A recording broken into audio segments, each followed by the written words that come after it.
اللہ کے نبی حضرت موسیٰ اور ایک گناہ گار کا واقعہ، جو کہ آپ لوگ سن کر آپ کا دل ہل جائے گا اور آپ کا ایمان تازہ ہو جائے گا۔ یہ ایک ایسا واقعہ ہے جو آپ کے سامنے میں بیان کرنے لگا ہوں۔ ایک ایسا شخص جو 60 سال تک گناہوں میں مصروف رہا، اور اس کا انجام کیا ہوا؟ ایک مرتبہ حضرت موسیٰ علیہ السلام کی امت میں ایک ایسا شخص تھا جو گناہ اور بدکاری کا عادی تھا۔ بہت گناہ تھے اس کے۔ وہ شخص گناہوں میں اتنا گر چکا تھا، اسے یہ معلوم بھی نہ تھا کہ میرا انجام اب کیا ہونے والا ہے۔ وہ اتنا گناہ گار تھا۔ اس کے گناہ زمین سے آسمان کی بلندی پر تھے۔ وہ بندہ 60 سال تک گناہ کرتا رہا، کبھی توبہ نہیں کی۔ اس کے گناہ حد سے زیادہ بڑھ چکے تھے۔ اللہ تعالیٰ نے حضرت موسیٰ علیہ السلام کو حکم دیا کہ تمہاری قوم میں ایک ایسا بندہ ہے جس کے گناہ بے شمار ہیں۔ اگر تم نے اس سے قبیلے سے باہر نہ کیا، اس کے گناہوں کی وجہ سے میں تم سب پر اپنا ایسا عذاب نازل کروں گا کہ یہ ساری بستی تباہ ہو جائے گی۔ قبیلے میں وہ شخص رہتا تھا، قبیلے میں رہنے والے تمام لوگوں کو ہلاک کر دوں گا، اس لیے تم ان کو قبیلے سے دور کر دو۔ حضرت موسیٰ علیہ السلام نے اس شخص کی نشاندہی کا پوچھا، اور اس شخص کے پاس جا کر کہنے لگے، تمہارے لیے اللہ تعالیٰ نے یہ حکم دیا ہے کہ تم اس علاقے کو چھوڑ کر چلے جاؤ۔ تمہارے گناہوں کی وجہ سے تمام لوگوں پر اللہ تعالیٰ کا عذاب نازل کیا جائے گا۔ تمہارے گناہ اتنے بڑھ چکے ہیں کہ اللہ تعالیٰ کا عذاب ہم پر مسلط ہو سکتا ہے اور ہو جائے گا۔ سارے لوگ ہلاک کر دیے جائیں گے۔ تمہارے لیے بہتر یہ ہے کہ تم آبادی سے کہیں دور چلے جاؤ۔ وہ شخص حضرت موسیٰ علیہ السلام کی بات سن کر رونے لگا اور دور جنگل میں بھاگ گیا، جہاں نہ کوئی انسان تھا، نہ کوئی انسان کا وجود تھا۔ وہ شخص بستی سے اتنا دور چلا گیا، ویران کی طرف چلا گیا۔ شرف ندامت کی وجہ سے سورج اور چاند کی روشنی سے منہ چھپا کر پہاڑ کے غار میں پناہ لے لی، سجدے میں سر جھکا کر رونے لگا، اللہ تعالیٰ کی بارگاہ میں فریاد کرنے لگا۔ وہ شخص رو رو کر کہنے لگا، اے مالک، میں اتنا بڑا گناہ گار ہوں کہ تو نے اپنے نبی کے ذریعے حکم دیا کہ میرے گناہ اتنے بڑے ہیں کہ تو نے میرے نبی کو کہہ دیا کہ سارے لوگوں پر تو عذاب نازل کر دے گا۔ وہ شخص کہنے لگا، پروردگار، کیا میرے گناہ اتنے بڑے ہیں کہ تیری رحمت اسے مٹا نہیں سکتی؟ میرے گناہ بڑے ہیں، میں یہ مانتا ہوں، لیکن مجھے اس بات کا بھی اندازہ ہے کہ تیری رحمت میرے گناہوں سے بہت زیادہ ہے۔ میں اگر گناہ گار ہوں تو غفور و رحیم ہے، تو معاف کرنے والا ہے۔ میں گناہ گار ہوں تو رحمان و رحیم ہے۔ میں بندہ ہوں تو تیرا ہی ہوں رب العالمین، تو ساری کائنات کا رب ہے، ہر چیز تیرے قبضہ اور اختیار میں ہے۔ اگر تو ایک بار مجھے بخش دے تو تجھے کون پوچھنے والا ہے؟ نہ تیرے سے پہلے کوئی ہے، نہ تیرے بعد میں۔ اے رب، مجھے سب نے چھوڑ دیا ہے، میں اکیلا رہ گیا ہوں، آخر تو ہی تو ہے جو مجھے معاف کرنے والا ہے، تو اس پر قدرت رکھنے والا ہے۔ اگر تیرے نزدیک میرا گناہ اتنا بڑا ہے تو مجھے معاف نہ کرنا، مگر میری وجہ سے کسی پر عذاب نازل مت کرنا۔ میں تیرا گناہ گار ہوں، تو مجھے سزا دے، مگر قبیلے والوں کو سزا نہ دینا۔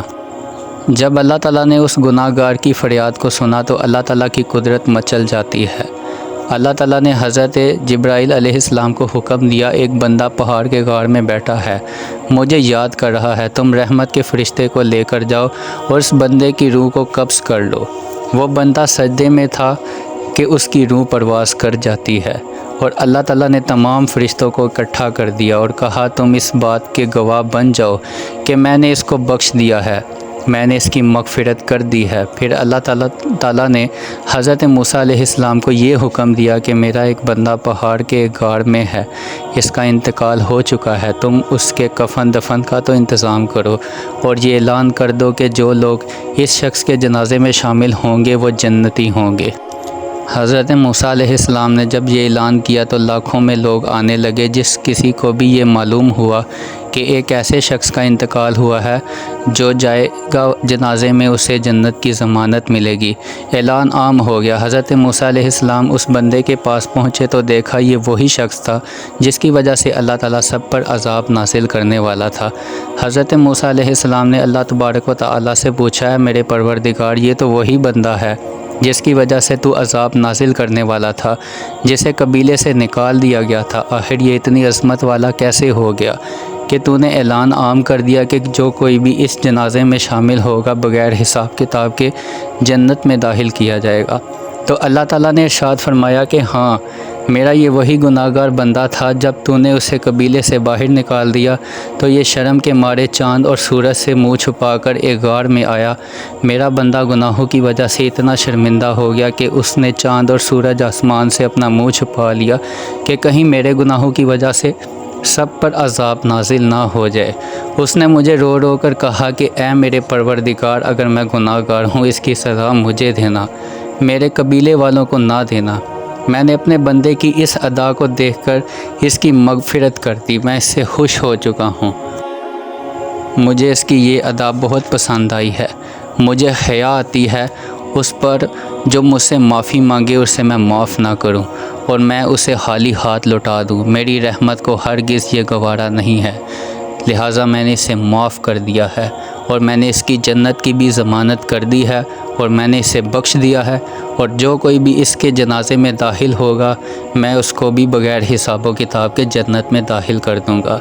کہ میں اپنے بندے کی توبہ کو قبول ہی نہ کروں، میری رحمت کو تو یہ گوارا ہی نہیں کہ میرا بندہ مجھ سے فریاد کرے اور میں اس کی فریاد پر اسے خالی چھوڑ دوں۔ تو میرے پیارے دوستو، اللہ تعالیٰ بہت غفور و رحیم ہے، کرم کرنے والا ہے، رحم کرنے والا ہے۔ اللہ تعالیٰ کا در ہر انسان کو آواز دیتا رہتا ہے کہ ہے کوئی جو جنت کی بشارت لینے والا ہو، کوئی کامیابی لینے والا ہے، کوئی مجھ سے اپنے گناہوں کو بخشوانے والا ہو۔ اللہ تعالیٰ ہم سب کو ہدایت دے اور اپنا پیارا بندہ بننے کی توفیق عطا فرمائے، اور اللہ تعالیٰ ہم سب کے گناہوں کو معاف کرے۔ آمین، جزاک اللہ۔ امید ہے کہ آپ سب کو یہ ویڈیو بہت پسند آئی ہوگی اور آپ کا یہ ایمان تازہ ہوا ہوگا۔